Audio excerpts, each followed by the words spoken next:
Les sources historiques rapportent que le prophète Abraham vécut en Mésopotamie.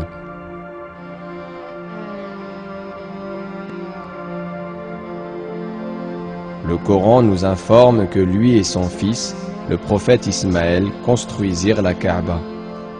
Cela confirme bien que Abraham vécut dans le Moyen-Orient.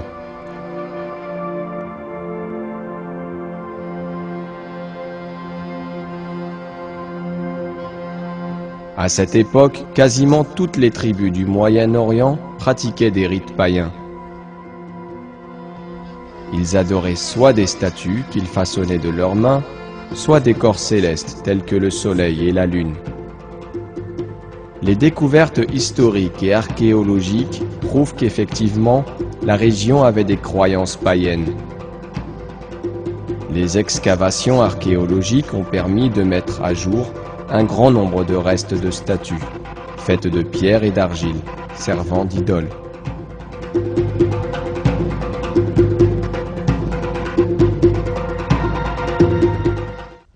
Des temples connus en tant que ziggurat furent également découverts. Grâce aux documents historiques, on sait que ces temples servaient à vénérer le soleil et la lune. La tribu du prophète Abraham était, elle, aussi impliquée dans une grande perversion.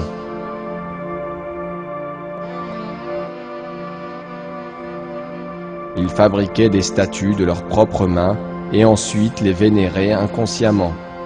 Ils s'adressaient à elles dans leurs prières, ils imploraient leur aide, ils espéraient leur assistance, alors qu'évidemment, elles ne pouvaient rien pour eux. Ils allaient même jusqu'à craindre ces morceaux de bois et de pierre. Dieu révéla à Abraham qu'il était le créateur de tout ce que contient l'univers. Il ajouta que tous ceux qui croyaient autrement étaient dans un égarement profond.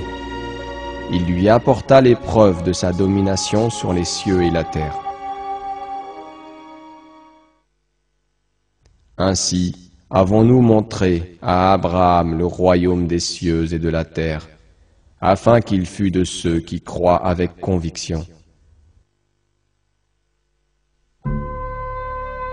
Le prophète Abraham expliqua l'existence de Dieu à sa tribu et invita ses membres à croire en lui.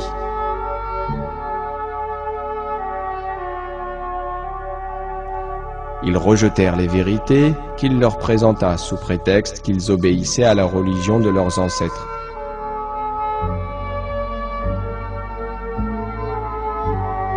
Il était pourtant évident que les superstitions de leurs ancêtres ne leur étaient d'aucun bénéfice.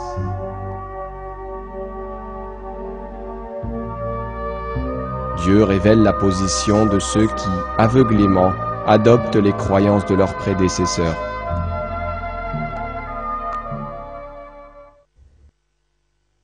Et quand on leur dit « Suivez ce que Dieu a fait descendre », ils disent « Non, mais nous suivrons les coutumes de nos ancêtres. » Quoi? Et si leurs ancêtres n'avaient rien raisonné?